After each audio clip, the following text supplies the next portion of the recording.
Welcome to the Bill Kelly Podcast, critical discussions in critical times. Here's your host, Bill Kelly.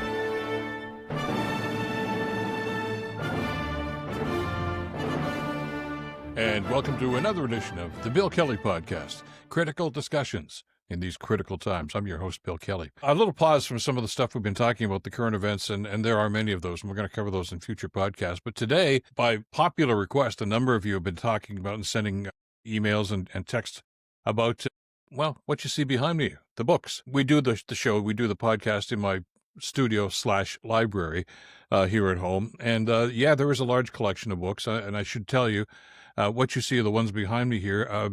All the walls in this particular office / library covered with books of all descriptions, and I've got boxes of them in other parts of the house right now too. I don't know where I'm going to put them all, but I like to read. I'm a voracious reader for a variety of reasons. The most important of which is it's educational, and certainly it can be recreational. I enjoy it. It's a great way to relax and to get your mind off other problems.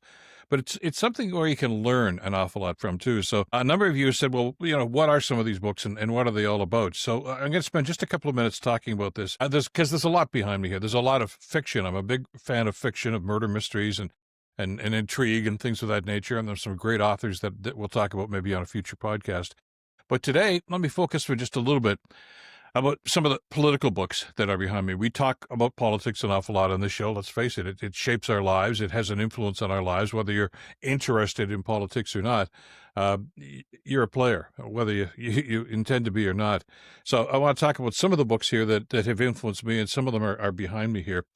A lot of political biographies that you may see some of the titles of a lot of leaders, of Barack Obama, Jean Chrétien, Pierre Trudeau, Stephen Harper, life stories about these individuals and what shaped them. I can learn a lot from political biographies because they tell you about the people that were our leaders, that are our leaders right now, and really what shaped them. And as some people have pointed out in previous podcasts, I'm a big fan of Winston Churchill.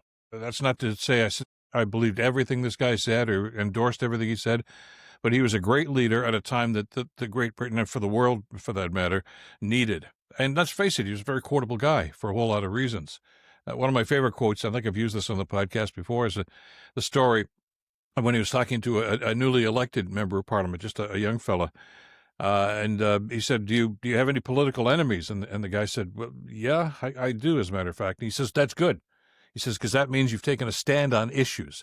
And you're always going to make enemies when you take a stand and say, this is the way I feel about it. So, and I've always remembered that, even when I was in political life for a number of years, but also as we evaluate the work that's being done by politicians now. Because and I know, and we've talked about politicians who think the best way to stay popular and get reelected is to sit on the fence, to try to please everybody. And as the cliche goes, when you try to please everybody, you please nobody. I have a lot more respect for politicians who do take a stand, even if I disagree with it. And oftentimes I do, and we'll talk about that on the podcast as we did on the radio show for many years. But the fact that they had the courage to take a stand on an issue is very important and something that we should look forward to. And Churchill talked about that often. I also have a book here from Tony Blair. Now, he wrote an autobiography some years ago. Tony Blair was a prime minister back in the days of, tumultuous days, of course. His book is called A Journey. There's a lot of self-aggrandizement in the book, quite frankly, about it. But the short story here with Tony Blair is that he was raised in a privileged family. I went to private school in Edinburgh, but he became leader of the Labour Party. Now, the Labour Party, of course, in Great Britain is traditionally a Labour Party, left of center on so many different issues. And when Blair became the leader, his message was simply, are you tired of losing, Labour Party? Do you really want to form the government here someday? If you do, you're going to have to move more to the center. You're going to have to not abandon some of the extreme left-wing stuff that you've been doing, but you've got to make yourself more popular and more agreeable to the general population. And a lot of Labour Party members were kicking and screaming and didn't want to see that happen, but he did finally move the party over, and he won government. A huge majority of government, spent some time in government as prime minister. We can talk about and evaluate his time and what he did there. But it, again, took political courage to basically tell his party that, look, you're yesterday's party. If you want to be a relevant party these days, this is what you need to do. And Very few political leaders actually have the backbone to be able to do that. He did. Speaking of which, of course, a lot of books here about Barack Obama. The Audacity of Hope, of course, his story as told by him, but also books by people like David Plouffe, who was one of the main driving forces behind the Obama campaign. Transitional President. And again, I know there are some people that are going to watch this and say, well, was he really that good? I personally think, yes, he did an awful lot. Could have done more, but it was a very important time in American history. And what I found about Obama, and there's something else I want to talk about here with some of the political books, is communication. The most effective political leaders are leaders who can communicate, who can reach out to people, and who can resonate with people. And that's why you'll see a couple of the books I've got here. Where is it? Right over here. Great Speeches, right above me here. And I think I've got another one right over here. Political speeches I find fascinating because they can inspire, they can educate the public, they can get the public on side with very controversial issues if you can explain to them what you're doing and why you're doing it. Great orators can become great leaders. It's an invaluable tool. And as we know, and as we've talked about many times on the podcast, not all people elected to public office have that skill or that ability. And that's to their detriment if they can't. You know, we look at Barack Obama as a great communicator, a great speaker. George W. Bush, not so much. And again, a guy who was a president in very, very tumultuous times, never really had that ability to resonate with the American people. And there are people on this side of the border, too. We've had prime ministers that are like that just can't seem to get their message across. However strong the message might be, communication is such a key part of this. And that's why I have a number of books. And this runs the gamut. Political speeches from bygone days, from the Depression era, from the wars. It could be British, could be Canadian, could be American, any number of world leaders who have written and inspired us in so many different ways. So, I mean, there are times when, you think the world's going to hell in a handcart. It's refreshing sometimes to just pick up one of those books and read some of those quotations from some of those famous speeches. Or one of the books here is entire speeches, too. It takes a little bit of time, but it's well worthwhile, and which goes back to what we'll talk about in a couple of minutes about broadening our horizons. I've mentioned Mark Carney's book. Where's Mark Carney here? The book called Values that he wrote long before he was prime minister, long before he was interested in politics.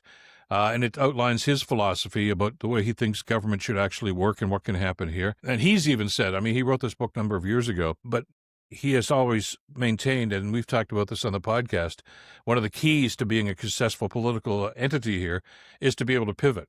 You can't simply say, that's my ideology, I'm going to cling to this no matter what's going on.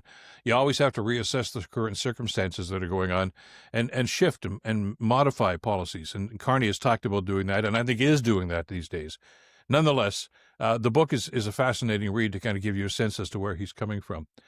One of the other authors that I have an awful lot here is Bob Woodward. Now, Woodward, of course, came to prominence with the Watergate trial, Watergate investigation. Woodward and Bernstein, two great reporters with the Washington Post back in those days. That's way back in ancient history when investigative journalism was key to us finding out what was going on with the Nixon administration and the Watergate break-in, et cetera, et cetera, et cetera. And there's some great stories about that. But the books I've paid a lot of attention to here are some of the books that he's written subsequent to them. Plan of Attack was a book about let's face it, the con job by the George W. Bush administration to try to justify the invasion in Iraq. And there's some very insightful things into that. Woodward has also written a number of books about Donald Trump. With Trump's blessing, by the way. I don't think Trump necessarily liked the final product. Well, Trump doesn't read, so it's hard to figure that out. But he had one-on-one interviews with Trump and wrote some fabulous books about that. And we have those in our library here, too, to get some sort of an idea as to what's going on. And on that same note, there's another author I wanted to bring up here, too. And that's David Frum, Canadian, of course. His mother, Barbara Frum, was a great broadcast journalist for many, many years on CBC. David has spent a lot of time in U.S. politics, but also, of course, is well-versed in what's happening on this side of the border. And again, whether you agree or disagree with his political philosophy, he is, let's face it, a conservative operative here and understands looking at things through a conservative lens. But there's a certain sense of pragmatism and common sense to David's writing, too. And he's written a number of great books about what's happening on the political scene, including about Donald Trump. Trumpocracy, I think, is one of the ones that really comes to mind here to give you some sort of an idea as to what's happening. And that's always a good read for us as well. So that's just a touch of it. Like I say, I don't want to go on title by title about what's happening. The one right below me here that I was pointing at just a little while ago is Brian J. Karam. It's called Free the Press. You can see it right in the bottom of the screen here. Brian was a member of the White House press corps for many, many years. He's written as an independent journalist with a number of different agencies. You may have seen him on CNN and MSNBC. But this book here is basically about the death of free press and investigative journalism, sadly, partly because of the Trump administration. Brian wrote that during the first Trump administration.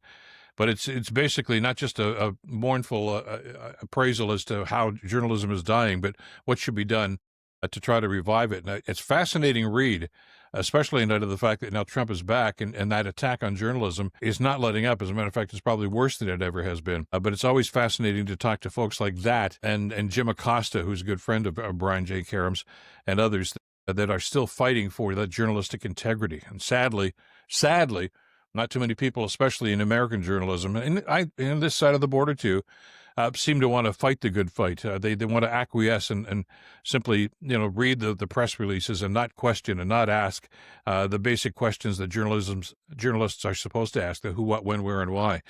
And we're all the worse for it because of that. Anyway, just a brief synopsis as to what's going on in the books behind me here too. And these may not be to your liking, but, what I want to encourage you to do here, and I'm glad so many of you asked us to talk a little bit about this on the podcast, is to educate ourselves. That's really what it comes down to. Learning about who these people are. These are the people that have shaped our lives and are shaping our lives these days. The other ones that we, the public, put in very, very important positions of power right now. And we can't really understand where we are today and why we're where we are today unless we understand how we got there. And a lot of these books and a lot of these political leaders, past and present, shed some insight into what's happening there. So read. It's a message I've been saying all of my life, even back in the days when I was starting in the business and doing a little teaching in community colleges. I always said, read something, read anything, all right? First of all, it improves your vocabulary. Second of all, it improves your intelligence. You get a better understanding as to what's going on in the world. The more that you read. And these days, of course, when politics is such an important part of our lives, we actually have to do that. And we are encouraged to do that, especially in these times where electing the wrong leader can have catastrophic consequences, as we're seeing in the States these days.